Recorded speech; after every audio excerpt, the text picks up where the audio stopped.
రెడ్డిపల్లి ప్రాంతానికి పోయినప్పుడు ఆ రెడ్డిపల్లి రైతుల బాధలు వర్ణనాతీతంగా ఉన్నాయి.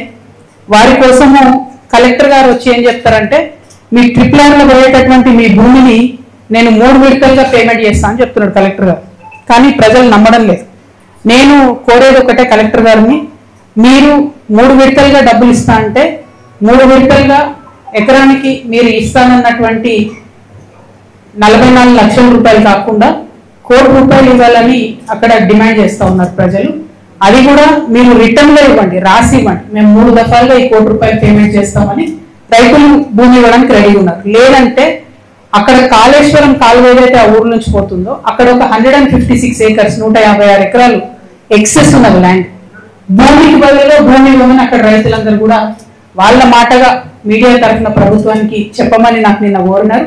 భూమి బదులు భూమి ఇచ్చినా వెళ్ళిపోతాం, లేదు 1 కోటి రూపాయలు పర్ ఏకర్ ఇస్తాం, 3 దఫాలుగా ఇస్తామని రాతపూర్వకంగా ఇచ్చినా వెళ్ళిపోతామని చెప్పి వారు కోరడం జరిగింది. అయితే ఇక్కడ ఇంకొక సమస్య ఏముందంటే, పాపం చాలా మంది వేములఘాట్లో మల్లన్న సాగర్లో భూములు పోయిన వాళ్ళు వచ్చి రెడ్డిపల్లిలో కొనుక్కున్నారు. ఇప్పుడు వాళ్ళ ల్యాండ్ మళ్ళీ పోతుంది ట్రిపుల్ ఆర్లో. సో బీభత్సమైన పరిస్థితి ఉంది. ఇక్కడ ఈ యొక్క జిల్లాలోనే కాదు, నేను నల్గొండలో కూడా ఇదే పరిస్థితి చూసిన. సో నేను ప్రభుత్వాన్ని రిక్వెస్ట్ చేసేది ఏంటంటే, డబుల్ ఎవరి అయితే మనం ల్యాండ్ అక్వైర్ చేస్తున్నామో వాళ్ళకు కొంత సానుభూతితో ఆలోచించి మంచి ధర ఇవ్వవలసిందిగా నేను రిక్వెస్ట్ చేస్తా ఉన్నాను. ఆ తర్వాత మేము గన్పూర్ ఆయకట్టుకు పోయినాం, ఏడుపాయల దుర్గమ్మను దర్శించుకున్నాం. అయితే అమ్మవారు సంవత్సరం పొడుగుతా ప్రతి సంవత్సరం ఒక 60 రోజులు మునిగిపోతా ఉన్నారు కాబట్టి గన్పూర్ ఆయకట్టు ఎత్తు పెంచాలి అని చెప్పి మేము డిమాండ్ చేస్తా ఉన్నాం. ఎత్తు పెంచడానికి డబ్బులు ఆల్రెడీ శాంక్షన్ అయి ఉన్నాయి. కానీ ఇరిగేషన్ మంత్రిగా మరి అప్పుడు హరీష్ రావు గారే ఉండే, కానీ ఆయన ఎందుకో మరి పట్టించుకోలేదు.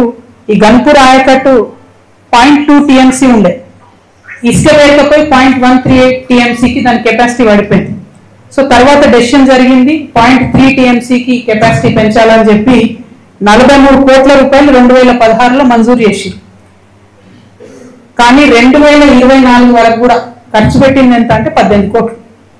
మరి మీరే ఇరిగేషన్ మినిస్టర్గా ఉన్నారు హరీష్ రావు గారే, ఆయనే ఫైనాన్స్ మినిస్టర్గా ఉన్నారు. మెదక్ అంటేనే హరీష్ రావు, హరీష్ రావు అంటేనే మెదక్ అని చెప్పినటువంటి పరిస్థితి. ఎందుకు మరి ఇంత జాప్యం జరిగిందన్నది తప్పకుండా ప్రజలకు చెప్పాల్సినటువంటి అవసరం ఉంది. అదేవిధంగా 1.72 అడుగుల ఎత్తు పెంచితే పాపానపేట మండలంలో నాగసాన్పల్లి, షేరిపల్లి, కోడపాక, గాజులగూడెంలో భూములు పోతా ఉన్నాయి. కొల్చారం మండలంలో చిన్న గన్పూర్ సంగాయిపేటలో కూడా భూములు పోతా ఉన్నాయి. అయితే భూములు అక్వైర్ చేసుకోవడానికి 13 కోట్లు కావాల్సి ఉంటే కేవలం 5 కోట్లు రిలీజ్ చేసి. అయితే ఇక్కడ మెదక్లో నేను ఒక పెక్యులియర్ సిచ్యువేషన్ అబ్జర్వ్ చేసిన, వేరే జిల్లాలో లేనటువంటిది. మొదలు పెట్టిండ్రు 3 ప్యాకేజీలు కాళేశ్వరం 17, 18, 19. అవసరమైన డబ్బు ఎంత అంటే 2562 కోట్లు.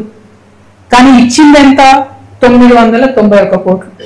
అంటే 1/3 డబ్బులు వచ్చినాయి దీనికి. దాంతో నిన్న పోయిన చోటల్లో రైతులు ఏం చెప్తున్నారంటే, వచ్చిండ్రు మా భూములు తీసుకున్నారు, తవ్విండ్రు, వదిలేసిండ్రు, ఇటు నా నీళ్ళు వస్తలేవు, అటు ఆ భూములు సాగు చేసుకునే పరిస్థితి లేదు, ఇదెక్కడ బాధ అంటున్నారు. మరి ఇది ఇట్లా ఎందుకు జరిగింది? నేనైతే నిజామాబాద్ దాటి ఎప్పుడు బయటికి రాలేదు 10 ఏళ్లలో. మెదక్లో బీభత్సమైనటువంటి అభివృద్ధి జరిగి ఉంటుంది, మరి చాలా పెద్ద నాయకులు ఉన్నారు కదా అని అనుకున్నా. చాలా దారుణమైనటువంటి పరిస్థితులు ఇక్కడ చూస్తూ ఉన్నాం. ఈ పరిస్థితులు మారాలి. ఇప్పుడున్నటువంటి ప్రభుత్వం అన్నా వీరిని పట్టించుకోవాలని చెప్పి నేను చాలా సీరియస్గా డిమాండ్ చేస్తూ ఉన్నాం. అదేవిధంగా ఆ తర్వాత మేము మెదక్ చర్చ్కి వచ్చినాం. చర్చ్లో చాలా అద్భుతంగా పెద్దలంతా ప్రార్థన చేసి దీవించి పంపించినారు. ఆ చర్చ్ కోసం ప్రభుత్వం ఇచ్చినటువంటి హామీలు ఏవైతే ఉన్నాయో మొన్న 100 సంవత్సరాలు నిండినప్పుడు ఆ హామీలు త్వరితగతిన పూర్తి చేయాలని చెప్పి నేను కోరుతా ఉన్నాను. అదేవిధంగా తర్వాత డబుల్ బెడ్రూమ్ రూమ్స్ ఇల్లు పిల్లికొట్టాల దగ్గరికి పోయినాం మేము. కేసీఆర్ గారి పెద్దలు ఉన్నప్పుడు వారి హయాంలో కట్టించారు. అయితే ఇప్పుడు వచ్చిన ప్రభుత్వము వాళ్ళు అక్కడ డబుల్ బెడ్